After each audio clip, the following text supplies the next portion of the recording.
Olá, eu, professora Isolda, passando aqui mais uma vez. Hoje nós vamos falar sobre ligações químicas, como é que elas ocorrem, por que elas ocorrem. Então, nós conhecemos os átomos no conteúdo de tabela periódica, a localização deles na tabela periódica, a família, o período, as características, quantos elétrons ele tem na camada de valência, se ele é representativo, se não, se é um gás nobre, se não, enfim. E a partir disso, a gente agora vai descobrir que eles não ficam isolados. Surgem novas substâncias quando eles se juntam, formam compostos. Como é que eles vão formar compostos? Quando eles fazem ligações químicas. Eles se juntam, tá? Como se houvesse um casamento. Aí é que vai surgir uma nova substância e a partir dessa ligação. Aí então aqui, ó, fiz aqui um enunciado. São feitas, quando é que acontecem as ligações químicas? São feitas por átomos para terem maior estabilidade e assim formarem diversos compostos. Essas ligações podem ser iônica, covalente ou metálica. Na verdade, os átomos eles se juntam principalmente não apenas para terem novos compostos, mas também para terem estabilidade, né? Eles terem a estabilidade dos gases nobres, que olhando a tabela periódica, lembrando, voltando, a tabela, os gases nobres são aqueles que têm, os únicos que têm 8 elétrons na última camada, com exceção o hélio, mas ele também é um átomo estável, porque ele só tem a camada K e a camada K dele é completa, tá? Se a gente voltar aqui, a gente vai ver a distribuição por camadas em cada um deles. O neônio aqui, ó, 2, 8. Ó, na última camada tem sempre 8. O argônio, 2, 8, 8. O criptônio, 2, 8, 18, 8. Enfim, a última camada, todos os átomos da tabela periódica, ou dos gases nobres, tem 8 elétrons na última camada, com exceção o hélio, mas ele também é um átomo estável, que ele só tem a camada K e ela é completa, porque a camada K só comporta 2 elétrons. Então, o nosso primeiro tipo de ligação que a gente vai ver é a ligação iônica, né? Quando é que acontece a ligação iônica? A ligação iônica ocorre quando um átomo, metal, cede definitivamente um ou mais elétrons para um átomo ametal ou semimetal, trocando miúdos. O átomo metal são aqueles que na camada de valência, a última camada distribuída, ele tem até 3 elétrons. Ou seja, ele tem 1, pode ter 2 ou pode ter 3. O ametal e o semimetal são aqueles que têm de 4 a 7. Tem 4, 5, 6 ou 7 elétrons na camada de valência. Então, percebe-se que nem os metais, nem os ametais, nem os semimetais, eles têm 8 elétrons, ou hidrogênio também, tá? Porque o hidrogênio só tem 1 elétron na camada de valência. Então, nenhum deles tem 8, tá? Então, nenhum deles tem estabilidade dos gases nobres, que tem 8 ou 2 elétrons na última camada. O primeiro exemplo que a gente vai ver aqui é o cloreto de sódio, né? Que é o sal de cozinha, a ligação do cloreto de sódio, que é o NaCl, tá? O sódio, sabe-se que o número atômico dele é 11. Então, vamos olhar pela distribuição eletrônica dele. Então, tem na camada K 2, na camada L 8, 2 mais 6, 8, e na camada M, que é a camada de valência dele, tem 1. Então, ele tem 1 elétron. Então, se ele tem 1 elétron, eu já sei que ele é um átomo metal. Lembra que eu falei? Os metais têm 1, 2 ou 3. O cloro, na camada K tem 2, na camada L tem 8, 2 mais 6, 8. E na camada de valência dele, que é a M, tem 7, 2 mais 5, 7. Se ele tem 7 elétrons, então ele só pode ser um átomo ametal. Ok?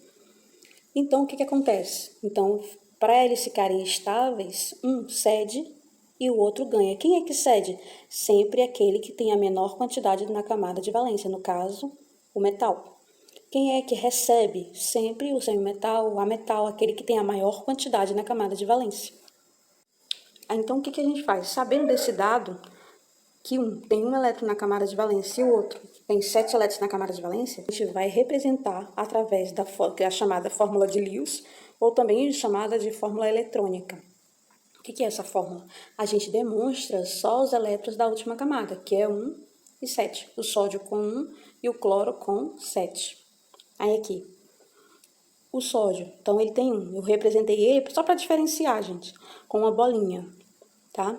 E os 7 do cloro, eu coloquei 7x. Então, ele tem quantos na última camada? Aqui o símbolo do cloro, que é o Cl. Então, 1, 2, 3, 4, 5, 6, 7. Quem tem menos, cede, doa, definitivamente, deixa de existir. Ele aqui, ó, cede para o cloro. Aí fica assim, ó, tá? E aí o cloro agora vai ter a configuração de um gás nobre. Ele vai ficar com quantos elétrons na última camada? 2, 4, 6 e 8. Ah, e esse vai ficar deficiente? Não. Ele agora, lembra que ele perdeu essa? Então, na última camada, ele também terá 8. Mas na forma de mostrar, a gente mostra assim, tá? Quando ele doa, o átomo doa um elétron totalmente para o outro, ele vai se tornar um íon. O íon, o que é? É aquele átomo que possui carga. Então, ele doou quantos? Ele doou 1. Então, a carga dele vai ficar mais. Porque ele doou só 1. Tem necessidade de colocar 1 aqui? Não, porque subentende-se que é 1. Esse aqui também virou um íon. Que íon ele é? Ele é quando ele tem uma carga negativa, ele é um ânion. Quando ele tem uma carga positiva, ele é um íon que tipo? Cátion, tá? Então, aqui, ó, ele recebeu um elétron, então ele ficou com a carga negativa. Quem recebe sempre fica com a carga negativa.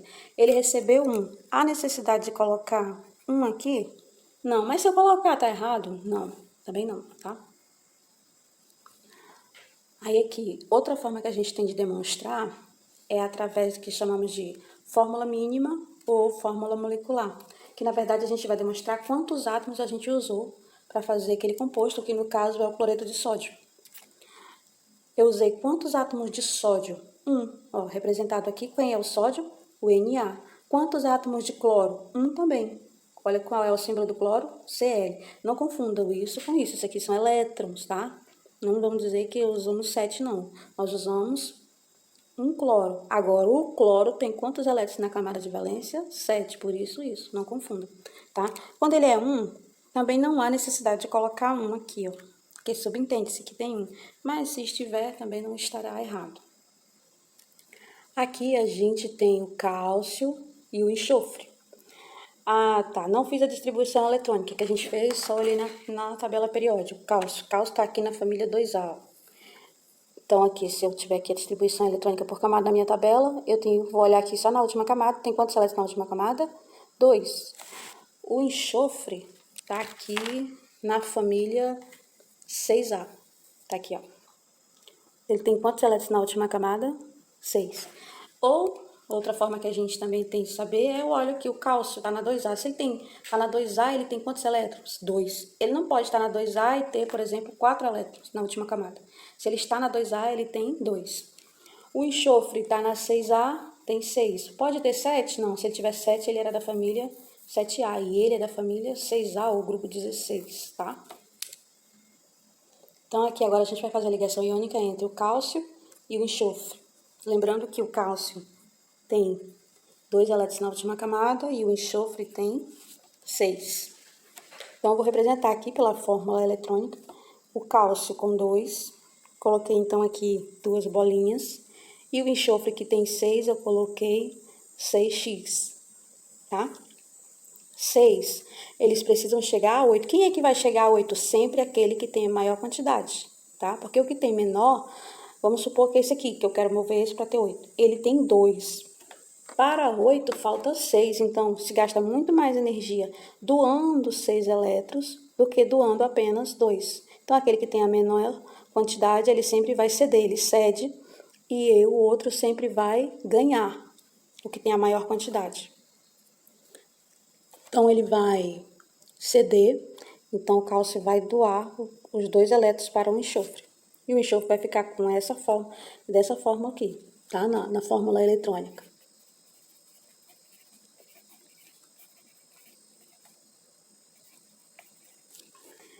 Já que ele doou 2, qual a carga que ele vai ficar?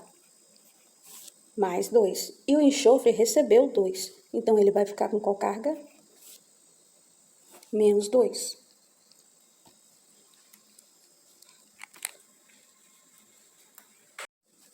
Então, agora a gente vai fazer a ligação entre o alumínio e o bromo. O alumínio que na última camada tem 3 e o bromo que na última camada tem 7. Vamos olhar na tabela, onde é que está o alumínio? O alumínio está aqui, ó, na família 3A, ou grupo 13. Aqui, ó, se ele está na 3A, ele tem quantos? 3. E o bromo, que está aqui na 7A, se ele está na 7A, ele vai ter quantos na última camada? 7. Aí aqui, representando aqui ele pela fórmula eletrônica, são 3. Quem é que vai ceder? O alumínio, que tem menos. Quem é que vai ganhar? O bromo, que tem mais. Aí aqui, o bromo está necessitando de quantos para ficar estável? Está necessitando de 1. Lembra a regra do preto? Tem que ter 2 ou 8. Aí, então, aqui, o bromo está precisando de 1. Então, o alumínio vai doar 1 elétron para ele. E aí, definitivamente. Então, ele deixou de existir. Esse aqui deixou de existir aqui no alumínio. Mas acontece que agora o bromo está completo com 8 e sobraram 2. Não pode sobrar. Não pode sobrar de um lado, nem faltar de outro, tá? Então, já que não pode sobrar, o que vai acontecer? Nós vamos criar outro átomo. Aí eu vou criar agora outro átomo de alumínio ou de bromo? Se eu criar outro átomo de alumínio, vai me sobrar agora 5. Porque se eu criar outro, ele vai ter quantos elétrons na última camada? 3. Aqui já me sobra 2. Então vai sobrar 5. Não pode sobrar, lembra? Então eu vou criar outro que necessite ganhar. Eu vou criar outro bromo. Se é um bromo, ele tem quantos elétrons na última camada? 7. 1, 2, 3, 4, 5, 6, 7. Vai ganhar mais um aqui desse alumínio aqui. Pronto. Já não existe mais esse. Mas ainda sobrou um. Não pode sobrar. Então, a gente vai criar outro átomo de quê? De bromo. 1, 2, 3, 4, 5, 6, 7. Pronto. Deixou de existir aqui também. Doei todos os elétrons do alumínio e todos os bromos ficaram estáveis. No final, o alumínio, ele doou quantos elétrons? 1, 2, 3. Então, ele doou 3. O bromo, ele recebeu quantos elétrons? 1. Ah, não, ele recebeu 3. Ele já tinha 7, ele precisava só de 1. Eu só olho para uma letra. Neste caso, foi necessário criar 3 bromos. Mas quando a gente olha, a gente sempre olha para 1. Ele tinha 7, então ele recebeu 1 elétron. 1 elétron. Quem recebe 1 fica com a carga negativa. Preciso colocar 1? Não, mas colocar também não está errado. Agora, para a gente fazer a fórmula molecular, é que a gente vai usar aquela regrinha que eu falei anteriormente. O índice de um vira a carga do outro. Vamos lá. Para fazer a fórmula molecular. Então, quais são os átomos aqui que foram usados? Alumínio e bromo. Carga. E índice é aquele númerozinho que fica aqui embaixo, tá? Como a fórmula da água, H2O. Qual o índice? 2 do hidrogênio, né? Aqui, para a gente quando faz a fórmula molecular, igual aqui, ó, tem o índice, né? Só que não é necessário mostrar. A carga dele vira o índice do outro, contrário. Então, quantos bromos? A carga dele aqui foi 1, então aqui vai ser o índice dele 1. Que se eu não colocar também não tem problema. A carga do alumínio vira o índice do bromo, que vai ser 3. Então, a fórmula molecular vai ficar AlBr3, tá? Que se a gente for olhar aqui, ó, eu usei quantos alumínios? 1. Quantos bromos? 1, 2, 3. 3.